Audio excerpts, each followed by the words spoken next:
canto, por eso cuando te canto, bajo el olor del matranto y el perfume de tus flores. Y sé bien que en tus mujeres tienes rosas y claveles y el amor de mis amores. Linda Marina, tierra llanera, camino de palma y sol. Cuando te pintan tan linda y entre tus tardes y te embellece el paisaje, pinceles de un arrebol. Linda Marina, tierra llanera, camino de palma y sol. Cuando te pintan tan linda y entre la tarde y te embellece el paisaje, pinceles de un arrebol.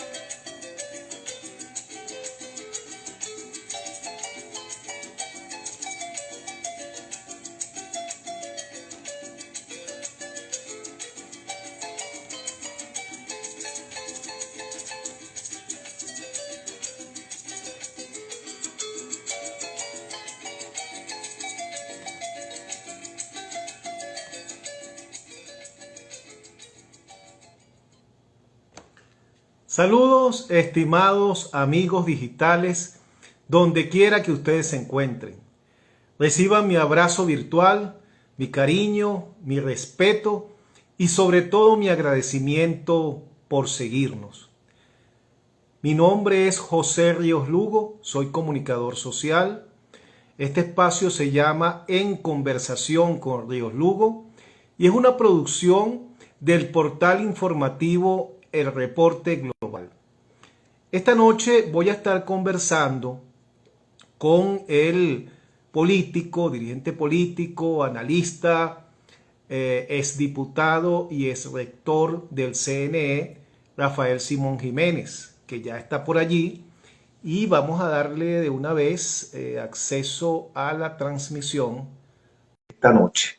Muchísimos temas que abordar con Rafael Simón Jiménez, un gran analista político. Y bueno, vamos a comenzar tempranito. ¿Cómo estás, Rafael? Buenas noches. Mucho gusto, José. Encantado de estar contigo. Muy buena, linda varina que tenías de fondo ahí, alegórico. Bueno, ese es un recibimiento. No podía verlo mejor. Está bien. ¿Cómo estás, Rafael? ¿Cómo está la salud?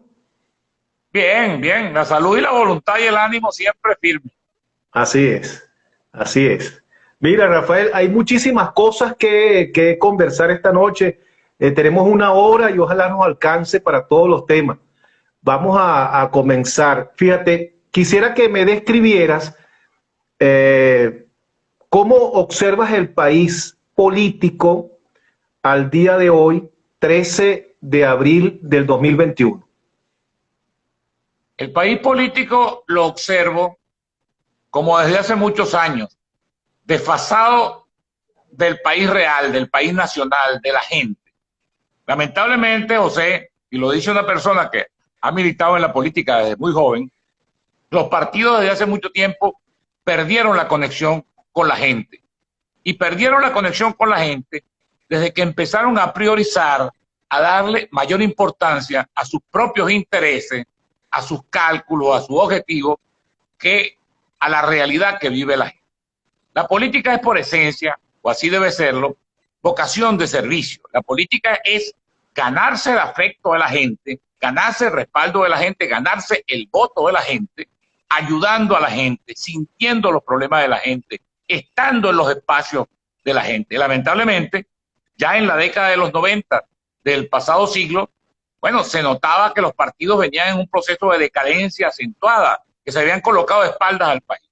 Y 22 años después de hegemonía chavista, los partidos siguen igual, incluyendo el partido de gobierno, que es el que más desfasado está, porque el partido de gobierno solamente atiende al interés particular del gobierno de mantenerse en el poder como sea, y por supuesto desatiende el gobierno su responsabilidad principalísima de garantizar niveles de vida aceptables para la población. Entonces, todas estas cosas yo las digo no con marcada preocupación, no con regocijo, lo apunto como un dato de la realidad.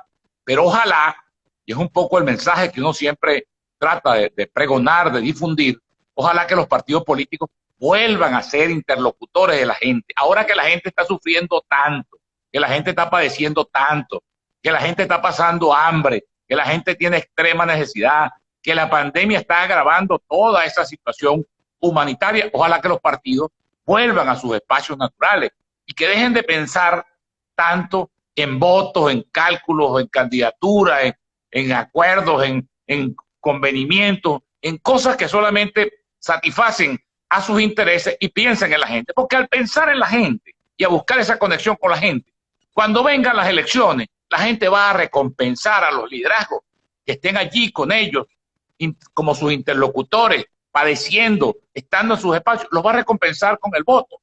El mejor trabajo proselitista que se puede hacer es estar con la gente, en las comunidades, en el sindicato, en la liga campesina, en el centro de estudiantes, en todos los espacios de la presencia y de la lucha social. Ojalá que los partidos entiendan ese mensaje, que es además la esencia de los partidos, y bueno, vuelvan a cumplir el rol fundamentalísimo de ser los gestores fundamentales y los actores fundamentales de la democracia. Rafael, por favor, sepárate un poquito más del teléfono. Sepárate. ¿Me separo? Sí, te separas, sepárate. Eso, para ver el cuadro. Ay, perfecto, ahí está bien. Rafael, fíjate, los políticos piensan de una manera y el resto de la sociedad piensa de otra forma. Pareciera que hay un librito, como se dice en béisbol, jugar con el librito. Pareciera que hay un librito a seguir, porque estamos comenzando como de cero, Rafael, a partir de este año y con la nueva Asamblea Nacional. Entonces pareciera que el trabajo que tienen que hacer los partidos políticos es, primero que nada, practicar la democracia endógena, conectar con su militancia, atender las demandas de su militancia y salir a la calle en la medida que la pandemia permita a tratar de reconectar con la gente, pero no con esos discursos trasnochados, sino más bien para escuchar a la gente, colocarse al lado de ella y construir soluciones concretas a los problemas. Ahora, eso está sucediendo. ¿Están haciendo eso los partidos políticos en este momento? En absoluto, José. Y además hay un hecho muy reciente que debe haber llamado a la reflexión y a la rectificación a los partidos, que fue el resultado electoral de las elecciones parlamentarias del 6 de diciembre, donde perdieron todos. Perdió el gobierno en primer lugar porque quedó contadito, pesadito. El gobierno, lo que le dan las encuestas, que es entre 18 y 20%, es exactamente la votación que sacó, potenciada, por supuesto, por un 70% de abstención. Pero el gobierno lo que tiene como adhesiones, como seguidores concretamente en el plano electoral, es el 18% de la población. Fracasó también la Alianza Democrática, es decir, los partidos que llamaron a votar. Yo entre ellos, eso lo digo yo autocríticamente, no lo digo pontificando, porque yo llamé a votar porque yo creo en el voto como instrumento de cambio en todas circunstancias. Ahora, ese mensaje fracasó. ¿Por qué fracasó? Porque la gente no vio en la Alianza Democrática, en los partidos que fueron a las elecciones, alternativas reales. No notaron que fueran, digamos, en primer lugar, que hicieran oposición real a un gobierno que tiene 1000 razones y 1000 circunstancias para hacerle oposición. Y en segundo lugar, tampoco proyectaron, digamos, una propuesta alternativa de país, que son como las dos condiciones que necesitas tú para conectar con la gente que quiere cambio. En Venezuela, más del 80%, incluyendo una parte importante de los chavistas, quieren que esta situación cambie, porque esta situación que estamos viviendo en Venezuela solamente, yo creo, que le conviene a la cúpula chiquitica que está en Miraflores atrincherada, en privilegios, atrincherada en poder, pero ni siquiera a los chavistas. Yo creo que fuera de ese entorno muy cercano, el resto de la gente sabe que estamos viviendo muy mal y que nos merecemos una vida mejor. Bueno, ese 80% que quiere cambio en Venezuela no se sintió interpretado por ninguna de las opciones. Y en tercer lugar, estuvo el tema de quienes llaman a la abstención o quienes llamaron a la abstención, que también es un fracaso, porque la abstención en sí misma es un fracaso. La abstención es desmovilización, la abstención es pasividad y una cosa más grave, José, la abstención está motivando, más que un rechazo al gobierno, un rechazo a todos. Ya la expresión de la abstención es un rechazo a la política, a los políticos, a todo eso, y la gente poco a poco, y eso le hace un gran juego al gobierno. Porque ¿qué es lo que el gobierno quiere para imponer su proyecto de dominación? Que nos resignemos, que nos conformemos, que nadie se movilice en Venezuela, que perdamos el ánimo, todas estas cosas. Y sin saberlo o sabiendo, yo quiero ser de buena fe decir que sin saberlo, esa oposición abstencionista trabaja para esos objetivos del gobierno. Bueno, hubo unos resultados, cada quien debe leer esos resultados y hacer una profunda autocrítica. Como yo te digo, voy a comenzar por la mía. Yo fui de los que llamó a votar y de los que respaldaron las plataformas que participaron. Ahora, si eso fracasó, lo lógico es que el político que se sienta fracasado en sus objetivos haga una profunda reflexión, una profunda rectificación, una profunda mea culpa para establecer las razones por las que se fracasó y establecer las rectificaciones, las correcciones, ayornar esas políticas. Yo siento que eso no se ha hecho y siento incluso que el escenario electoral, que algunos, casi que eso está, yo pienso que acordado a trastienda, que las elecciones o las mega elecciones estas sean en diciembre, algunos lo que quieren es volver a reproducir en diciembre el mismo esquema fracasado del 6 de diciembre. Y como decía Einstein, y para eso no necesitas ser un genio como este, tú no puedes esperar resultados distintos haciendo las cosas de la misma manera. Entonces, lo que deben hacer los partidos, y ojalá, yo siento que hay un sector importante del G4, de los que llamaron a la abstención, que están en plan de rectificación, que se dieron cuenta del error y que están ahora, digamos, adhiriéndose a la línea electoral. Ojalá que eso termine de concretarse, ojalá que líderes tan importantes como Capriles, incluso como el propio Guaidó, como el G4, ojalá que esa dirigencia partidista se dé cuenta de que su error a lo único que ha servido, o para lo único que ha servido, es para consolidar a un gobierno que está ayuno de apoyos populares y que solamente sobrevive sobre la incapacidad y sobre la ineptitud de sus adversarios. Fíjate, viene precisamente un proceso electoral este año que ya, cuando no es materia que le corresponde al señor Nicolás Maduro, ya él decidió que van a hacer unas mega elecciones, que son 4 elecciones en un mismo momento. Ya lo decidió él cuando eso le corresponde al nuevo Consejo Nacional Electoral que debe ser designado en los próximos días. Yo desde el primer día que se habló de las mega elecciones dije, nada, esto es un hecho.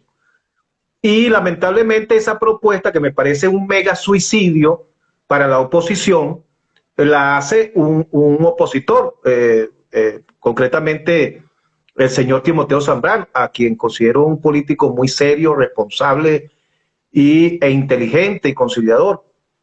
En ese escenario, Rafael Simón, pareciera que se está avanzando frente a la tormenta sin prepararse, sin guarecerse ante ella. No se está estableciendo conexión con la gente. Entonces, los partidos se están concretando ahorita a hacer consenso entre ellos para llegar a acuerdos cuáles son los candidatos. Perfecto, eso está muy bien. Incluso organizaciones como la de Claudio Fermín, el mismo MAS, que no cuajaron para el 6 de diciembre, que no entraron en ese consenso, hoy sí lo están haciendo. Pero eso a la larga pareciera que no va a valer de mucho, porque si no logras atraer, motivar a que la gente vaya a votar, tú puedes hacer cualquier tipo de consenso y obtener candidatos únicos y unitarios, pero si no hay nadie que vaya a votar, entonces no te va a servir de nada. Yo creo que en este proceso de megaelecciones la oposición va a salir muy mal. ¿Cómo lo ves tú, Rafael? Bueno, mira, yo todavía me hago la ilusión porque hay tiempo para la rectificación. Lo primero que te quiero decir, mira, es que yo tengo una amistad entrañable con parte de los personajes que tú has nombrado. Timoteo Zambrano es un hombre al que yo estimo demasiado, creo que ha jugado un papel muy importante. Claudio Fermín nos une no solamente la varinidad, sino que su padre y mi padre fueron como hermanos y estuvieron presos juntos, incluso cuando Pérez Jiménez. Felipe Mujica, mi amigo, hace 55 años, que se dice fácil, ¿no? Juntos hemos estado en el recorrido en la fundación del MAS y antes de la fundación del MAS. A mí me cuesta mucho, mira, tratar de darle lecciones o incluso de debatir con ellos, porque ellos tienen tantos años en la política como los tengo yo. Y yo no entiendo cómo políticos tan curtidos no son capaces de entender cosas que son más o menos obvias y lógicas. Lo primero que ha debido hacerse, ya yo lo mencioné, José, es hacer el balance del 6 de diciembre. Es decir, bueno, ¿por qué no sacamos la votación que íbamos a sacar? Y a partir de allí, eso se lo he dicho yo en innumerables conversaciones de las más gratas y de las más cordiales, porque te repito, todos son mis amigos. Ellos creen, tapando el sol con un dedo, porque yo creo que ellos no lo creen.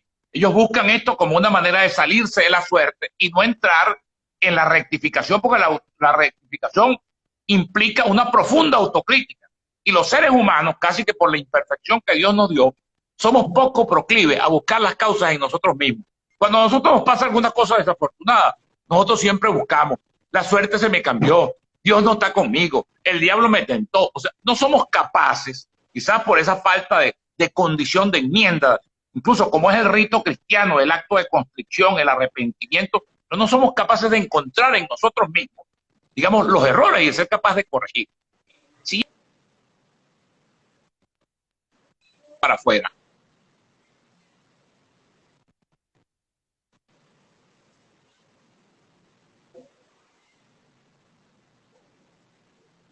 Que van a llevar una tremenda derrota nuevamente. No hay que ser ningún pronosticador, no hay que ser ocultista, no hay que simplemente predecir el futuro. Es que si tú haces las cosas iguales, te van a salir iguales.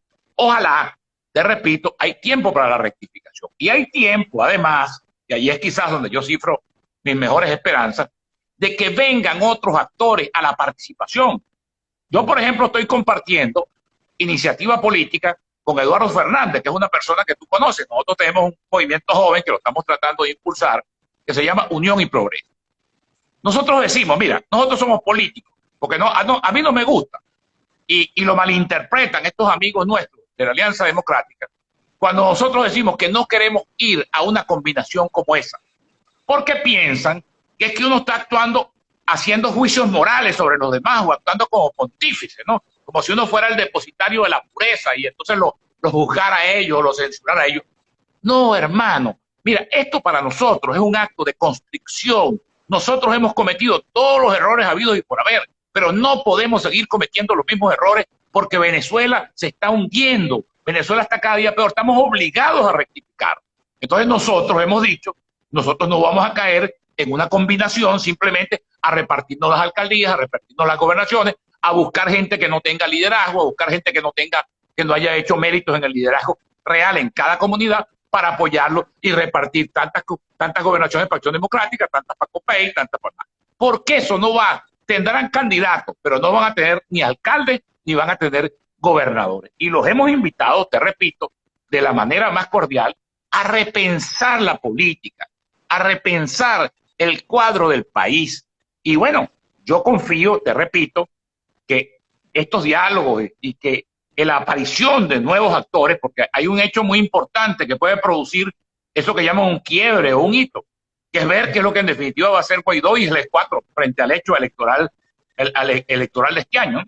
Pero porque si en definitiva ellos adaptaran la vía electoral y vinieran a la vía electoral, eso representa un cuadro, una alteración significativa del cuadro de diciembre del año pasado, que quizás abone el terreno, digamos, para un éxito electoral. Porque la cosa es muy clarita. Mira, eso es como contar, como le enseñaban a uno cuando estaba pequeño, a contar con los dedos de la mano. Si se repite la abstención del 70%, la oposición no puede ganar ninguna alcaldía y ninguna gobernación. A lo mejor ganará. Estoy haciendo un ejercicio de exageración pedagógica. Una por allá, otra por aquí. Nosotros tenemos que incidir sobre ese 70%. Y te hablo incluso de porcentaje. Si siquiera un 30 de ese 70 viniera a las elecciones, si concurriera en diciembre, se convenciera de que es la manera de cambiar las cosas, evidentemente que nosotros produciríamos un terremoto electoral y le ganáramos todas las elecciones y todas las alcaldías al gobierno, porque el gobierno está contado. El gobierno no va a pasar de 20%, mira, ni que en el cielo pilen. El gobierno está contado y recontado y cada día pierde más apoyo porque hay una gran descomposición, una gran desatención del drama y la terrible crisis que está viviendo Venezuela. Entonces, eso es lo que nosotros tenemos que hacer. ¿Cómo incidir para convencer por lo menos a un 30, ojalá fuera el 70 completo, para darle una paliza sin precedentes al gobierno? Pero ¿cómo convencer por lo menos a un 30% de la gente que no vio perspectivas electorales en diciembre de que venga a votar para de esa manera poder tener un éxito en las elecciones? Que todo el mundo dice, a pesar de, como bien tú afirmas, a pesar de que eso le corresponde fijar fecha y si son mega o son micro o las elecciones que sea al nuevo Consejo Nacional Electoral, Pero como estamos en el mundo en que estamos, y todo el mundo sabe pues la alteración democrática y la confiscación democrática que existe, pues Maduro prácticamente es el que impone las pautas de antemano, ¿no? De que este año va a haber elecciones y va a ser así, así, así, así. Y así será. Dicho sea de paso, tenemos que prepararnos para cualquier escenario, porque todo el mundo sabe. Además, el gobierno está clarito, el gobierno no puede ir. O sea, ponte en la lógica de ellos, porque el gran problema que nosotros tenemos cuando nosotros enjuiciamos al chavismo es que lo enjuiciamos desde nuestros valores y de nuestra perspectiva. Por eso nos equivocamos. Nosotros lo juzgamos a ellos como valoraríamos nosotros cualquier hecho, como tomaríamos nosotros una decisión. No vale. Ellos tienen su propia manera de pensar. Ellos están atrincherados en el poder. Ellos han hecho del poder un mecanismo de enriquecimiento, de privilegio, y no están dispuestos a aflojarlo. Ellos saben que si en Venezuela hay una elección legítima, ellos tienen que irse, pero irse por paliza. Si en Venezuela hay un proceso transparente, ellos saben lo que tienen. Mira, el gobierno maneja, yo lo decía hoy en una reunión con Eduardo Fernández y con otros directivos de Unión Progreso. Si uno quiere en Venezuela seguir el curso de la política, hay que seguir el curso del discurso del gobierno. Porque el gobierno tiene la mejor sala situacional que hay en Venezuela. No solamente una sala situacional como nos la imaginamos nosotros convencionalmente. No es que hacen encuestas y tienen opinadores, tienen grabaciones telefónicas, tienen intersecciones de correo, tienen servicios de inteligencia, tienen el G2 cubano. Entonces, todo lo que ellos hacen está avalado día a día por auscultar esa realidad. Fíjate tú, han habido dos cosas últimamente que te dan fe de cómo el gobierno actúa midiendo el efecto de cada cosa. Uno fue el anunciar una semana antes, como nunca lo había hecho Maduro, que esta semana iba a ser flexible. ¿Por qué lo hicieron? Porque se dieron cuenta que los 21 días de cuarentena estaban creando una situación explosiva por todo lo que fueron los hechos de la gente asaltando el tren de los Valles del Tuy. Se dieron cuenta de que eso podía movilizar. Después se dieron cuenta, segundo hecho, para que tú veas cómo ellos llevan el curso de los acontecimientos, que el tema de la vacunación se estaba convirtiendo en un tema además de compactar, porque ellos lo que no quieren es que la ciudadanía se compacte en un solo bloque, que se amalgame, que sea capaz de movilizarse en una sola dirección. Cuando ellos se dieron cuenta que todo el mundo estaba pidiendo vacunas, bueno, hicieron estas dos cosas, dieron el cheque, que lo tenían desde hace tiempo los recursos, para lo de COVAX, y además empezaron con la clásica táctica de ellos engañar a la gente. Empezaron a vacunar a un grupito de 50 por aquí, un grupito de 20 por aquí, de 30 por aquí. ¿Para qué? Para darle la impresión a la demás gente que está esperando, bueno, de que pronto lo van a vacunar. Un poco como ellos reparten las casas de la Misión Vivienda, ¿no? Ellos reparten 10 casas y hacen con eso una laraca, para que el millón que está esperando la casa diga, algún día me va a tocar algo.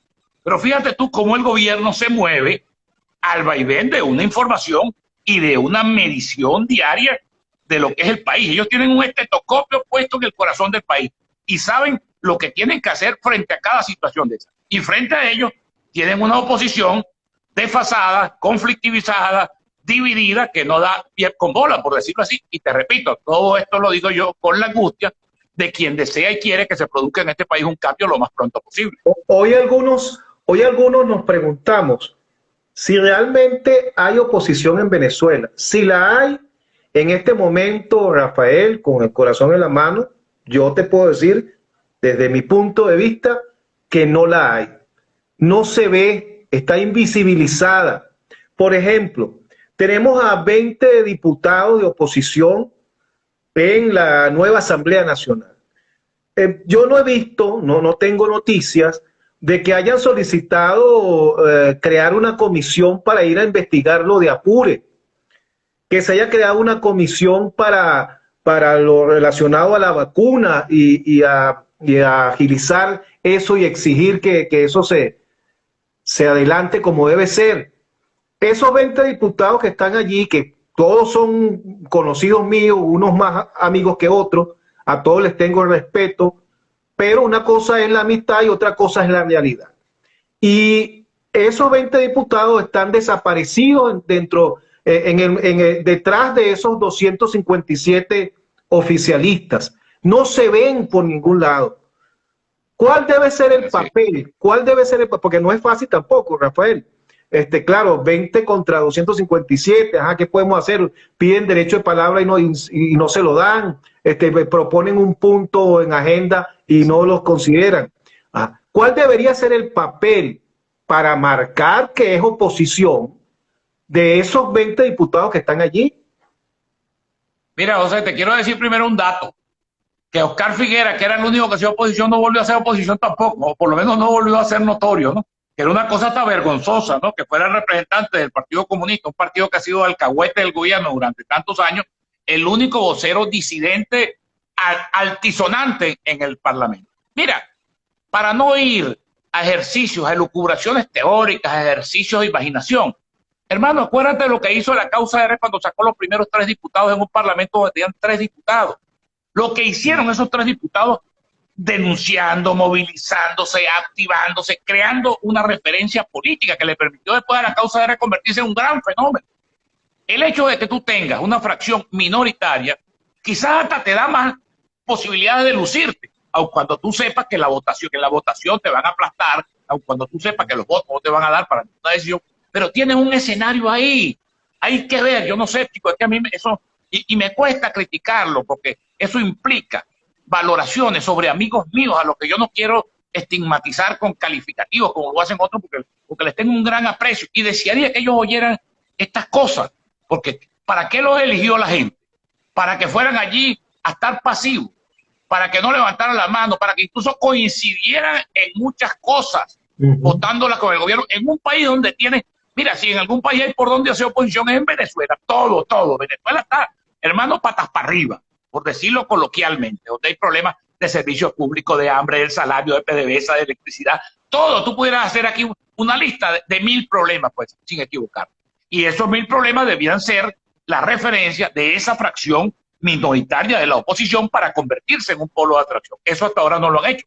Ojalá también que rectifiquen. Todas estas cosas las coloco yo, te repito, por la amistad y por la estimación que me une con ellos, lo coloco en la perspectiva de que puedan rectificar y puedan entender cuál es su papel y cuál es el rol que ellos deben cumplir en esa Asamblea Nacional.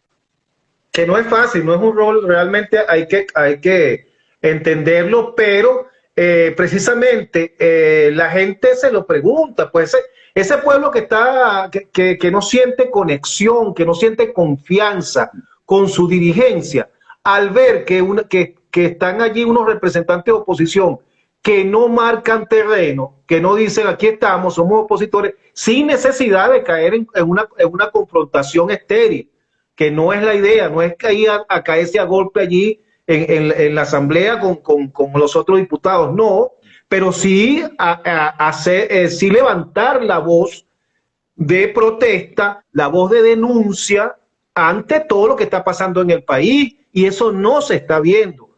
Pero por otro lado, y yo lo he dicho varias veces, yo creo que ese el papel que debería tener esa oposición es un papel propositivo, que es poner la papa caliente en manos del gobierno. Bueno, presentar una serie de proposiciones concretas, bien estructuradas, y pasarle esas proposiciones al gobierno y ponerlo contra la pared. Bueno, aquí está la propuesta para solucionar esto, aquí está la otra para esto, aquí está la otra para esto. Bueno, o corren o se encaraman. ¿Cómo es la cosa? Pero no se ve eso, y eso es muy lamentable, porque además esa gente son gente amiga, y uno sabe que son gente seria, que son gente responsable, que son demócratas, esos 20 diputados que están allí, que están, bueno, que son a toda prueba oposición, pero deben marcar más eso.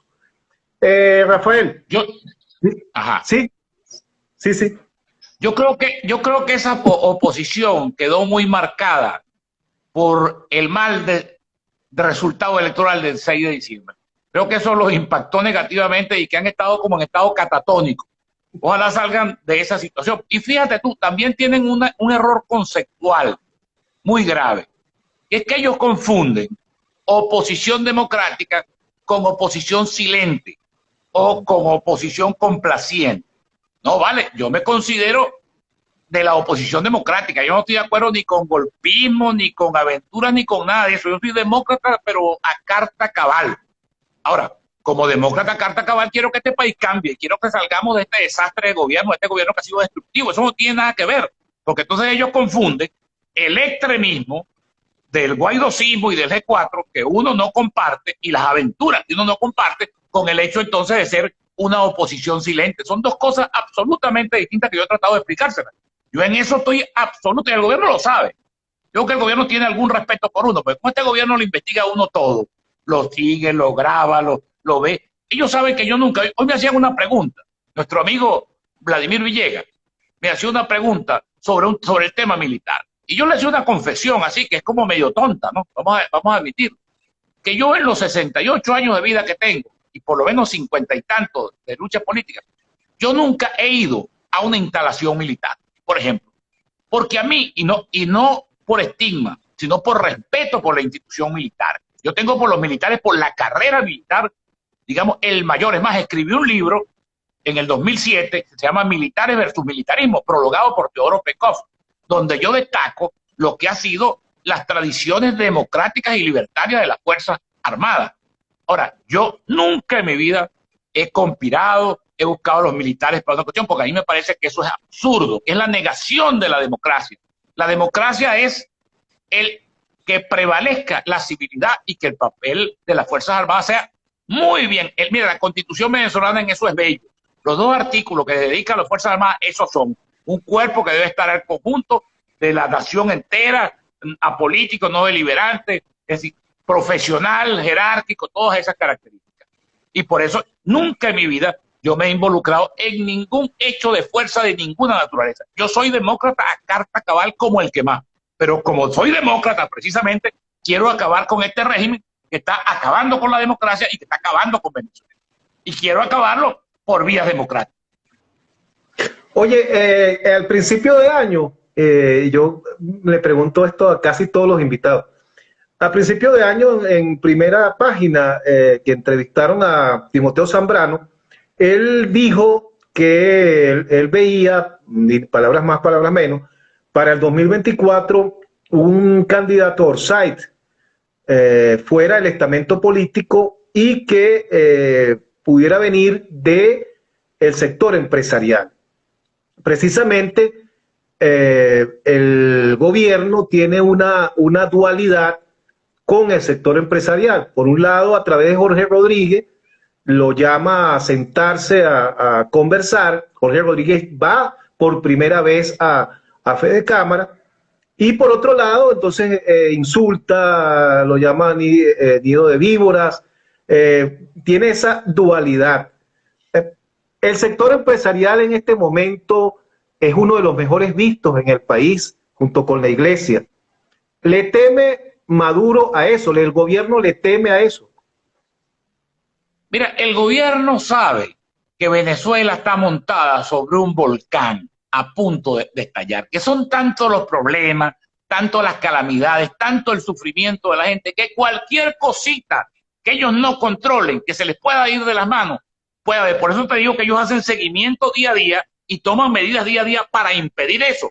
Un poco bajo aquella conseja de aquel jefe militar que señaló que candelita que se prendiera, candelita que se apagara. Entonces, ¿qué es lo que ha pasado con la iglesia y con Fede Cámara? Que la iglesia primero que tiene un peso, digamos, moral y de conducción, y la actitud de nuestros pastores en todos estos 20 años ha sido, bueno, de defensa de la feligresía, de defensa de la gente, de defensa de los valores democráticos, de defensa de la libertad. Y Fede Cámara, bajo esta nueva conducción que encabeza Ricardo Cusano, también ha sido, pues Fede Cámara ha roto incluso, es verdad que Fede Cámara, eso uno no puede negarlo, que Fede Cámara se inmiscuyó en la política, que Fede Cámara fue el eje de toda la conspiración del 2002, es un hecho cierto y constitucional, y la actitud incluso que llevó a Pedro Carmona el 12 de abril a la presidencia de la República. Pero esta gente, precisamente, parte del ayornamiento, parte del cambio de imagen de Fede Cámara ha sido que estos jóvenes precisamente están deslindados de aquello y están buscando ¿qué? Bueno, chicos, en primer lugar, fortalecer el aparato productivo, fortalecer la propiedad privada, fortalecer la iniciativa privada, que el gobierno debiera ser el primer interesado con toda la destrucción que hay en la economía y con toda la manera como se ha destruido el Producto Interno Bruto en la economía, debía ser el primero interesado en lanzar y después interesado incluso en hacer eso que el empresariado hace mucho tiempo llama responsabilidad social, ¿no? Todo este tema de la vacunación, de la propuesta de Fede Cámara, que uno creía, porque uno parece que, como dicen en mi pueblo, que lo van a enterrar en una blanca todavía, porque uno cree todavía en cosas. Yo pensé que para el gobierno era más bien una tabla de salvación, que Fede Cámara trajera 6 millones de vacunas, incluso estuviera dispuesto a regalar 2 para... Sí. Bueno, pero esta gente todo lo ve, porque ellos todo lo ven por el control del poder. Por eso es que a ellos, mira, hay que examinarlos a fondo. Yo creo conocerlos, no porque los conozco a ellos, porque desde muy pequeño, más que ellos, estudié el marxismo, fui militante marxista, conozco las teorías revolucionarias, conozco la experiencia de los socialismos reales, conozco la experiencia de los totalitarismos. Entonces, para mí es como más fácil decodificarlo, sus conductas. Un poco bajo aquella frase de Martí, de que conozco el monstruo porque vivía en sus fauces, pero no en las fauces de ellos, en las fauces de las ideas que predominan en ellos, que son ideas sin duda hegemónicas, totalitarias, de control absoluto, de no permitir ninguna expresión genuina de la ciudadanía. Ellos quieren ahogar, aplacar todo eso. Donde ellos vean que hay un liderazgo insurgente, yo creo que mi querido amigo, que de verdad lo digo, él sabe que lo quiero mucho, Timoteo Zambrano, yo creo que les echó dedo, como dicen los malandros, en el momento en que anunció que alguno de ellos podía ser para el 2024, le pasó como Herodes, cuando dijo que había un niño que había nacido allá en Belén, entonces lo mandó a matar todo. De broma no va a hacer Nicolás Maduro eso. Mira, yo estuve invitado en estos días a Ricardo Cusano y él me dijo bueno, que eso era un desfile constante de partidos por allá, sonsacándolo, seduciéndolo para que él asuma alguna candidatura. Y yo incluso hasta le propuse un eslogan, con Cusano tenemos un país sano, para si por si acaso empieza, si por si acaso empieza a lanzarse para el 2024. Mira, ahora que la pandemia es el problema número 1, sería bueno, ponte sano con Cusano. Debe estar escuchando este programa. Oye, pero eso no implica también cuando un político señala hacia un estamento fuera de la política y que por allí pudiera estar un candidato, de alguna manera también no es renunciar a lo que intrínsecamente corresponde como político. El ejercicio de la política y de llegar al poder corresponde a los políticos, ese es su oficio, no a los empresarios. A los empresarios les corresponde producir riqueza.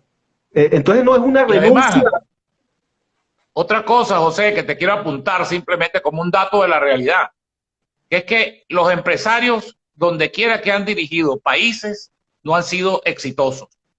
Porque cada quien a lo suyo, ¿no?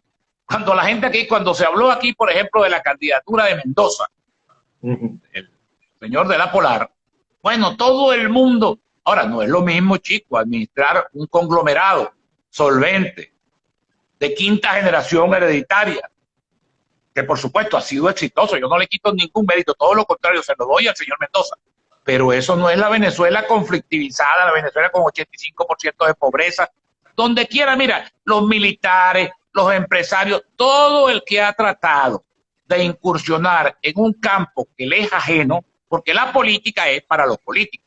Ahora, ¿qué le pasa a los políticos? Bueno, por decirlo de alguna manera, y te repito, no lo digo pontificando, lo digo incluyéndome, los políticos estamos, como decían los pavos antes, estamos rayados. Y por eso mismo es que tenemos que reivindicarnos.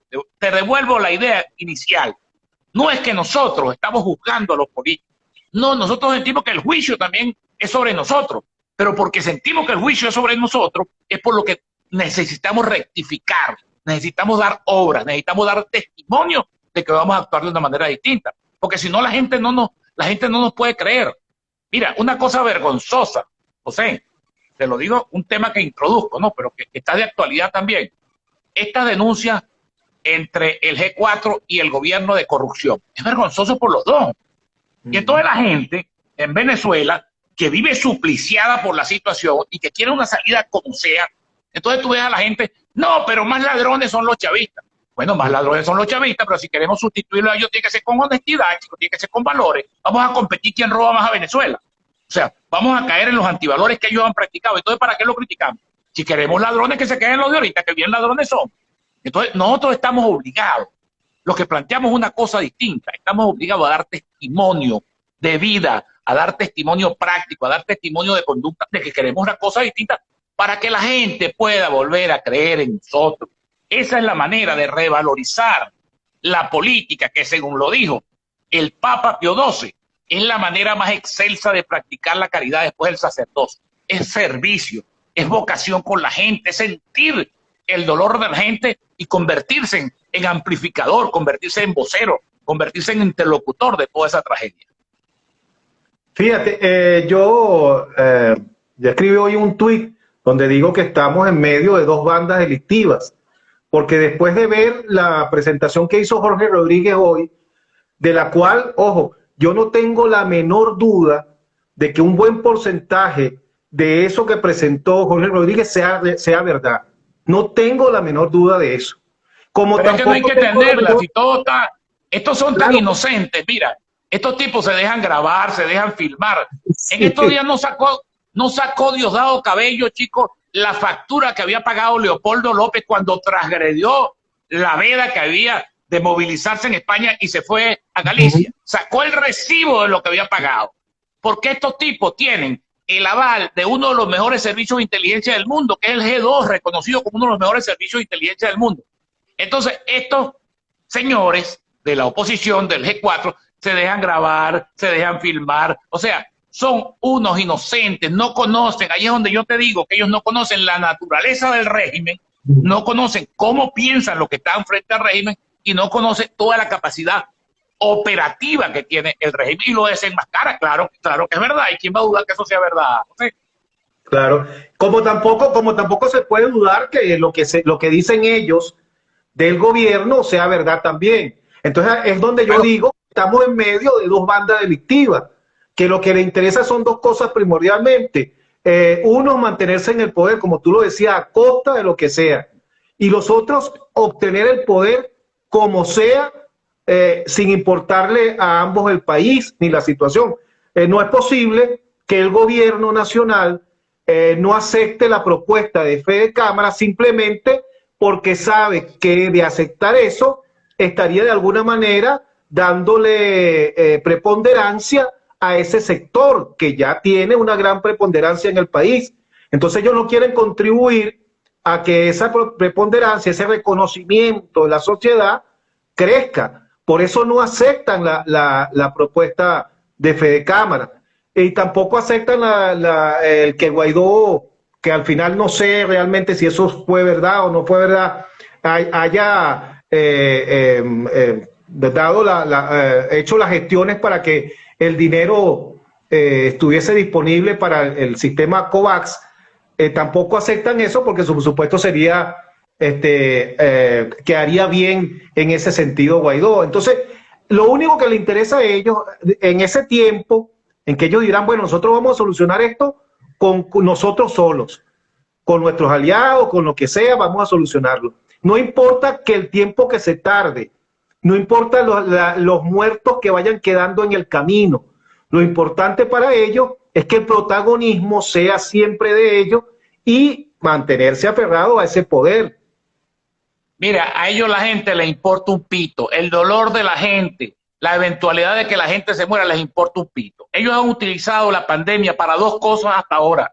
En primer lugar, para utilizarla como bandera frente a la comunidad internacional, diciendo que ellos no pueden adquirir la vacuna por el bloqueo, por la agresión imperialista. Es un mecanismo de ellos defenderse puertas afuera, tratar de mejorar su imagen, que es absolutamente impresentable en cualquier lugar del mundo, comenzando por la propia Organización de los Estados Unidos y por la propia Comisión de Derechos Humanos. Y ahora, si en definitiva llegan las vacunas, que deben llegar las vacunas que ellos dicen que adquirieron, utilizar también la vacunación como elemento de control social. Ya tú ves que están anunciando que la vacunación va a ser a través del carnet de la patria, que la vacunación va a ser por mecanismos que no son mecanismos institucionales y que no priorizan, porque el tema de la pandemia es un tema científico. Es decir, la prioridad para acceder a la vacuna está determinado por parámetros científicos, de población vulnerable, de población de mayor edad, de gente que sufre de definitivas patologías. No, ellos van a utilizar las vacunas también como un mecanismo de subordinación, como un mecanismo de control político, como un mecanismo de chantaje sobre la gente. A ellos la gente no les importa un pito. Si les importara, no tuviéramos el drama social, la pobreza y la miseria y el hambre que estamos viviendo en Venezuela. Así es. Fíjate, Rafael, tú conoces bien a Maduro, tú tuviste oportunidad de conocerlo bien. Mira, te voy a hacer una confesión. Fue el único chavista que conocí bien. O sea, fue con la única persona que tuve una extraordinaria relación mientras fuimos parlamentarios. Yo tengo 17 años que no veo a Maduro personalmente y que no tengo comunicación con él. Pero en el tiempo que fuimos parlamentarios tuvimos una muy buena amistad, solamente con él. Yo no tuve otro amigo en el chavismo, porque además, yo quiero aclararte porque la gente aquí mete a todo en el mismo saco. Yo no fui chavista. Yo apoyé a Chávez como parte de la plataforma del MAS. Yo nunca fui chavista, entre otras cosas, porque yo nunca me he definido en torno a ningún hombre. A mí eso me parece ofensivo, que a uno le digan fulano de tal, chavista, betancurista, cosas. Uno se define, yo siempre, como yo ingresé a la política a tan corta edad, y lo hice por ideología, por principios, por doctrina, por cosas que después, muchas de ellas me di cuenta que estaban equivocadas y que estaban desfasadas, pero yo con Nicolás Maduro, para volver a tu pregunta, tuve una muy buena relación de amistad mientras fuimos parlamentarios. ¿Por qué te pregunto esto, Rafael? Por lo siguiente. Maduro puede trascender a sí mismo.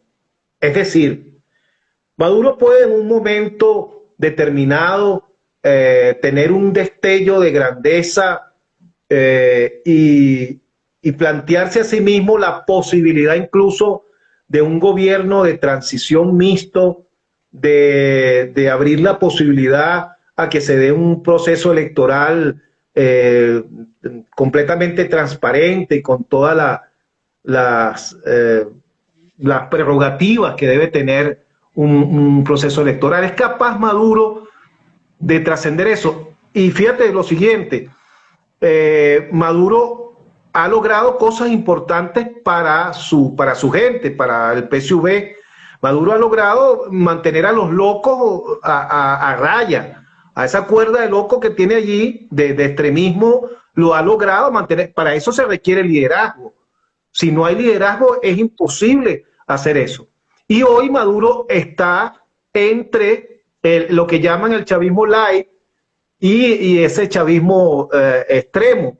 Entonces, por un lado, tiene a Jorge Rodríguez con una comisión al frente, una comisión de diálogo, de negociación que está avanzando, que se ha reunido con diferentes sectores, que hay propuestas interesantes allí, que se están discutiendo los principales temas del país en el marco de esa comisión.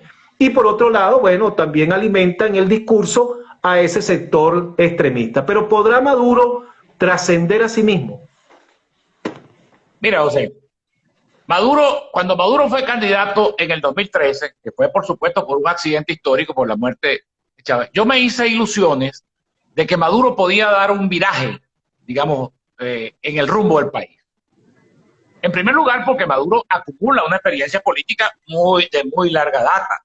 Si bien no estudió en la universidad y si bien no tiene títulos ni distinciones académicas, Maduro fue dirigente estudiantil, fue dirigente sindical, fue parlamentario, es el canciller que más tiempo ha durado en la Cancillería en la historia de Venezuela y presidente de la República. Es decir, tiene un entrenamiento en la vida práctica que a veces vale más que la teoría, que le podía haber permitido en un momento determinado haber dado un viraje. ¿Un viraje hacia dónde? Bueno, un viraje hacia donde lo quieren dar ahora, pero con la boca afuera. Es decir, si en el 2013 se hubiera planteado, por ejemplo, una rectificación económica, cuando el país producía 3.200.000 barriles de petróleo diario, cuando el país tenía 25.000 millones de dólares en las reservas internacionales, cuando no se había destruido el aparato productivo, otra sería la realidad de hoy.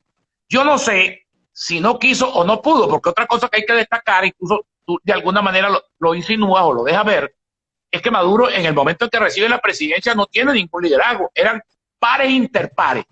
Fíjate tú que la primera cara de sorpresa es el propio Diosdado Cabello. Yo creo que Chávez ni siquiera había consultado eso con Diosdado Cabello. Era una cosa que la tenía Chávez in pectore. Entonces, yo creo que él en ese momento no tenía un liderazgo, porque los otros algunos incluso tenían más jerarquía que él. Y se lo calaron porque, bueno, tenían el apremio de una elección inmediata y era Chávez el padre todopoderoso de todas las criaturas el que lo había decidido. Pero creo que en el transcurso del tiempo, bajo el menosprecio de sus adversarios, él ha ido consolidando un liderazgo en el chavismo. Yo creo que hoy en día Maduro es el líder del chavismo, sin duda alguna.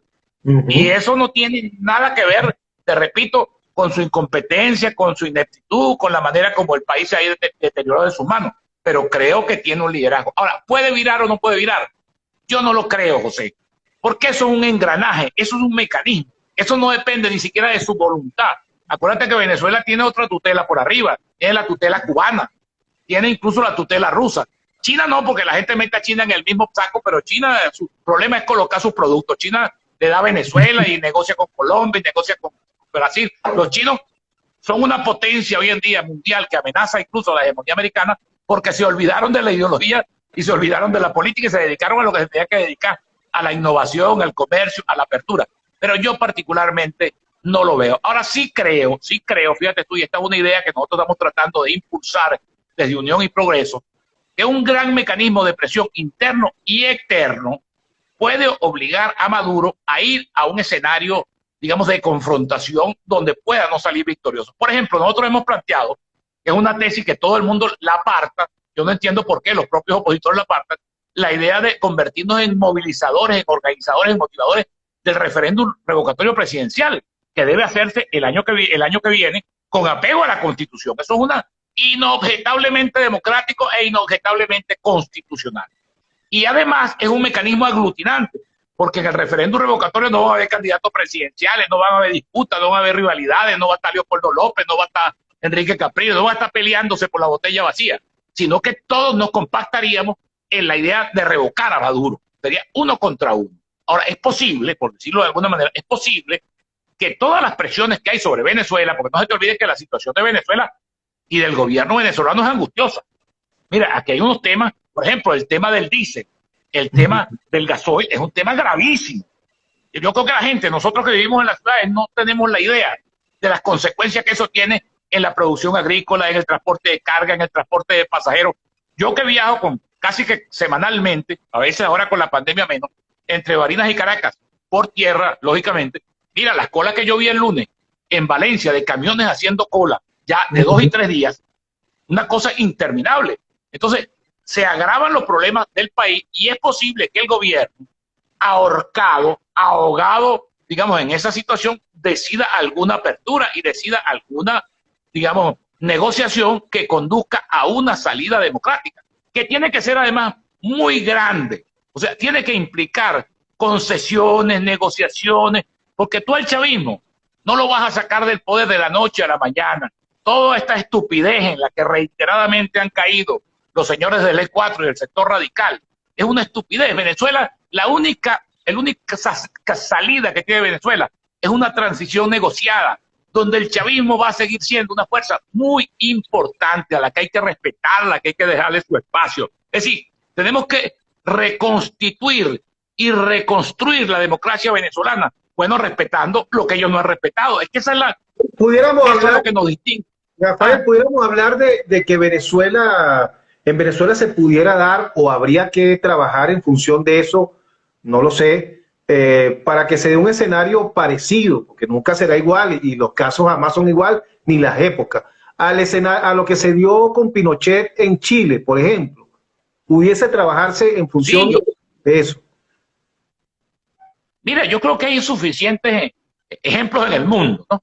Lo de Pinochet en Chile. Yo veía hoy, que la he visto muchísimas veces, pero esa película me gusta verla y una y otra vez, y la vi por casualidad, la película de Mandela, El largo camino hacia la libertad, ¿no?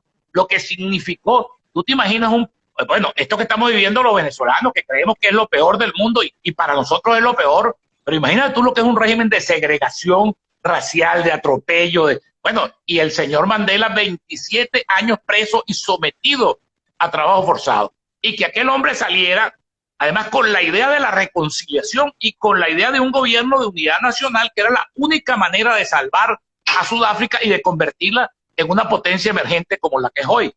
Si el señor Mandela, que había sufrido en carne propia la discriminación, el atropello, la prisión y la tortura, hubiera salido de ahí con ánimo de revancha o con ánimo de venganza, bueno, Sudáfrica fuera hoy lo que el señor Mugabe convirtió a su país pues, en una ruina prácticamente.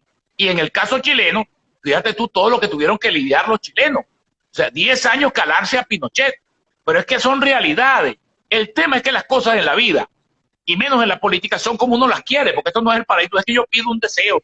No, Dios mío, procúrame esto, y entonces los chavistas se van y nosotros venimos y acomodamos.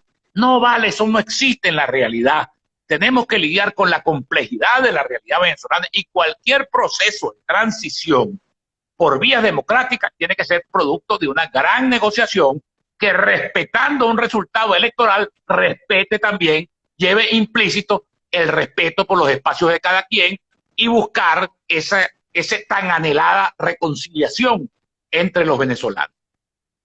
Ahora, ese respeto a los resultados en hipotético caso que se dé un referéndum y lo gane los sectores que aversan a Maduro, eso depende principalmente de la Fuerza Armada. Las Fuerzas Armadas venezolanas han mostrado siempre ser institucionales hasta ahora. Pasará lo mismo que pasó en Bolivia, pudiera pasar, que en ese momento la Fuerza Armada dijo, bueno, un momentico, vamos a poner orden aquí. O sea, se hizo trampa, no, eso no puede ser, y actuó para poner orden. Eso puede pasar aquí en Venezuela con las Fuerzas Armadas que tenemos. Mira, yo te voy a recordar un hecho lugareño, un hecho de Venezuela, que fue la presión de las Fuerzas Armadas sobre Chávez para el reconocimiento del resultado del referéndum constitucional del 2007, que fue bien apretado. O sea, una cosa bueno, casi de poquísimos votos, y sin embargo las Fuerzas Armadas le dijeron a Chávez que tenía que respetar el resultado. Mira, la institución militar, yo siempre desde muchacho, desde que yo estudiaba bachillerato, yo me admiraba mucho de la gente que se iba al ejército, a las Fuerzas Armadas. Uno decía, ¿por qué eso necesita, José? Mucha vocación. Mira, eso es como el sacerdocio en otro plano. Tú sabes lo que es uno renunciar a su libre albedrío, a la capacidad de crítica, a la capacidad incluso de ser como somos los seres humanos, disidentes, críticos, y someterse de por vida al rigor de la disciplina, de la subordinación y del mando. Eso requiere una fibra humana especial, una vocación especial. Por eso es que yo, al margen de todos los intentos que han hecho esta gente que está en el poder, por politizar, por colonizar, por ideologizar y por convertir a las Fuerzas Armadas en guardia pretoriana de ellos, yo creo que en las Fuerzas Armadas hay grandes reservas democráticas y que a la hora en que se produzca un resultado electoral inobjetable, claro, válido, las Fuerzas Armadas lo van a hacer respetar.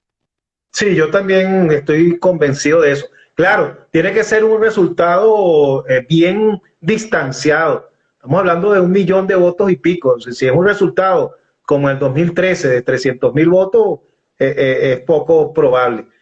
Fíjate, para finalizar esta conversación, esta muy grata conversación contigo, Rafael, quisiera hablar de un elemento que algunos lo ven como la única posibilidad o colocan todas sus esperanzas en ese sector que es la comunidad internacional. Hay un nuevo gobierno en Estados Unidos completamente distinto a lo que fue la administración Trump y bueno, se abren unos nuevos escenarios que apenas están en sus inicios de lo que será esa política de Biden. ¿Cuál debe ser o cuál debería ser el papel de esa comunidad internacional, de esa entelequia, porque la comunidad internacional no existe? Estamos hablando de los Estados Unidos, estamos hablando de la Unión Europea, estamos hablando del Grupo de Lima, que ya ni de él se habla, por cierto, del Grupo de Contacto. Eso que conforman esa comunidad internacional. ¿Cuál debería ser el papel de esa comunidad si quiere realmente contribuir a que haya una salida en Venezuela? Mira, un papel de acompañamiento y de acompañamiento activo. Yo creo que todo lo que se haga por la situación venezolana desde afuera es bienvenido. Entre otras cosas, José, porque no es verdad que hoy en día los países sean islas.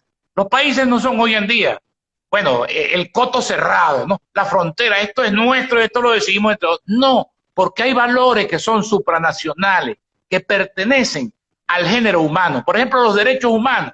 No hay derechos humanos venezolanos y colombianos, hay derechos humanos que son patrimonio del mundo. Igual pasa con la mayoría de los derechos. Y Venezuela, por cierto, es parte del sistema de las Naciones Unidas. Y bueno, y se vanaglorian incluso de que ahora son parte también de la Comisión Interamericana de Derechos Humanos. Lo que no es legítimo y lo que no ayuda es la intromisión, la tutela. Por ejemplo, el papel del señor Story, embajador ante Venezuela, supuestamente que despacha de Colombia, bueno, es la de un procónsul, chicos, se parece a como eran los embajadores americanos en los años 50 en la República Bananera, por ejemplo, en América Central, donde incluso mandaban al presidente, ¿no?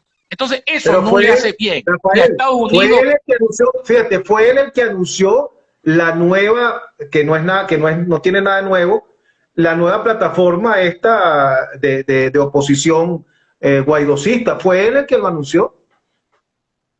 sí, no, eso da vergüenza, da pena ajena. Es más, si yo fuera Guaidó, yo protestaría, porque eso es vergonzoso.